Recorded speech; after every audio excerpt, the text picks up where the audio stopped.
Après le départ de Jocelyne et Bernard, et comme nous en avions le temps, il était prévu de flâner en Istrie, Croatie du Nord, proche de l'Italie. Mais le temps pluvieux nous en a dissuadés très vite, et nous sommes remontés rapidement, sous des trompes d'eau, jusqu'à Venise la Sérénissime, où là, miracle, le beau temps nous attendait.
Le pont des Soupirs doit son nom aux plaintes pathétiques que poussaient les prisonniers vers la salle des inquisiteurs. Construit en 1600, ce pont possède un double passage. L'un communique avec les nouvelles prisons et l'autre avec les anciennes cellules situées au ras de l'eau. Attention à la montée des eaux pour les prisonniers. Longue de 155 mètres et large de 70 mètres en moyenne, cette place monumentale est le cœur de la ville.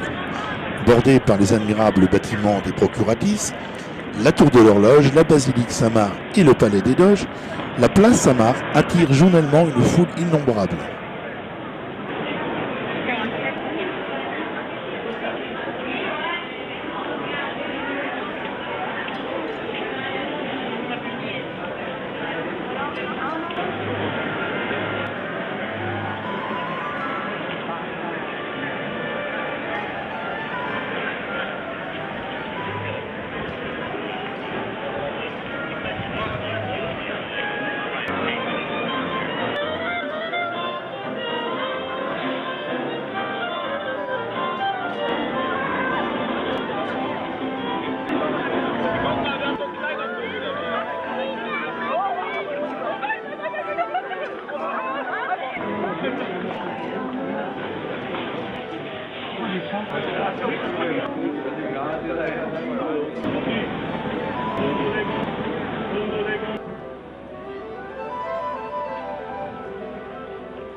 Autrefois pont en bois, le pont actuel en pierre a été construit entre 1588 et 1592 par Antonio da Ponte.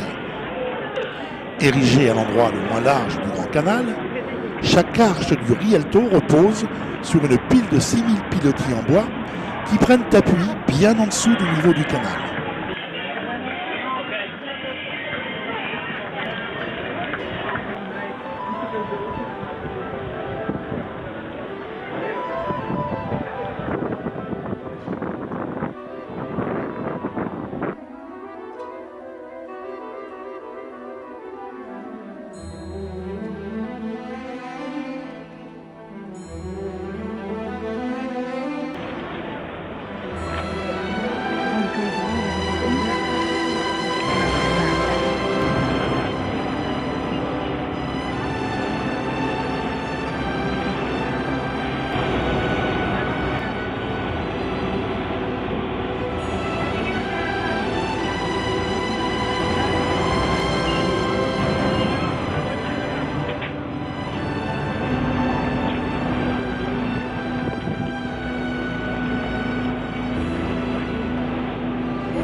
Large de 30 à 70 mètres, le Grand Canal constitue l'avenue principale de Venise.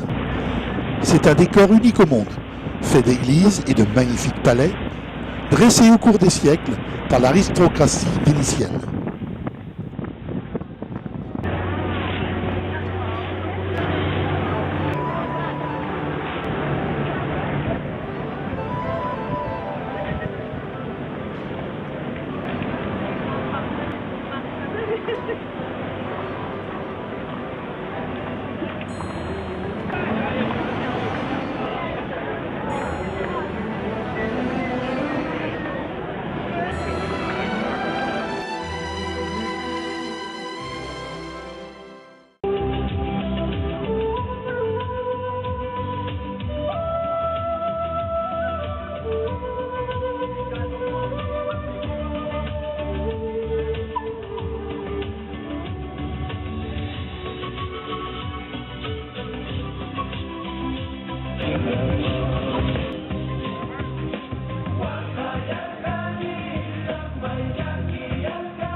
L'île de Murano, réputée pour son art du verre, s'est spécialisée dans cette production dès le XIIIe siècle. La pénurie de leurs matières premières fait que les célèbres verres sont élaborés à 80% à partir de la silice française, issue de la ville de Fontainebleau.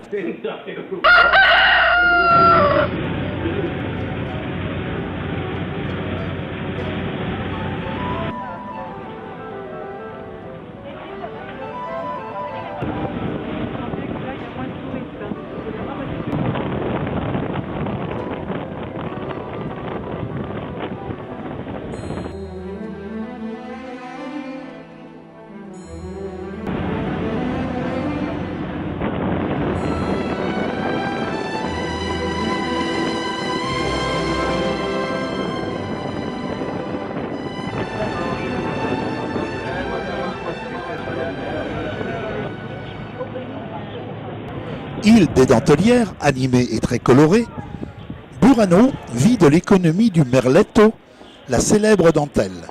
Seule une poignée de dentelières produit encore sur place des pièces artisanales, les autres étant essentiellement fabriquées en Asie.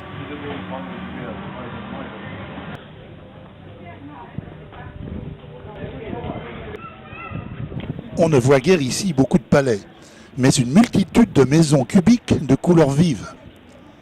Celle-ci était peinte par les femmes de l'île qui volontairement utilisaient des tons criards pour que les pêcheurs reconnaissent leur foyer.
Après avoir longé les canaux, on débouche sur la grande place de l'église San Martino et son campanile qui, à l'instar de la tour de Pise, penche du côté qu'il tombera probablement un jour.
L'île du Lido, étroit cordon de 12 km situé à quelques encablures de Venise, est une station balnéaire ponctuée de jolies et grosses villas.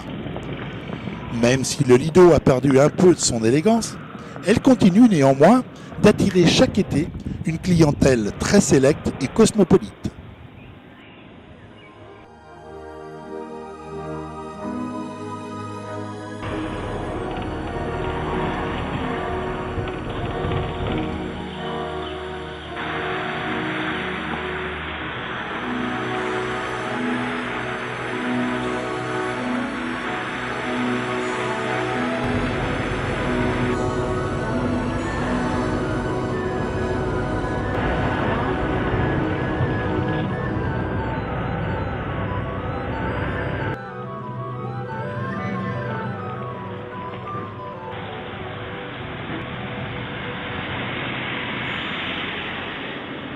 Après ces 4 jours de beau temps à Venise, nous décidons de monter vers le nord, faire les lacs italiens.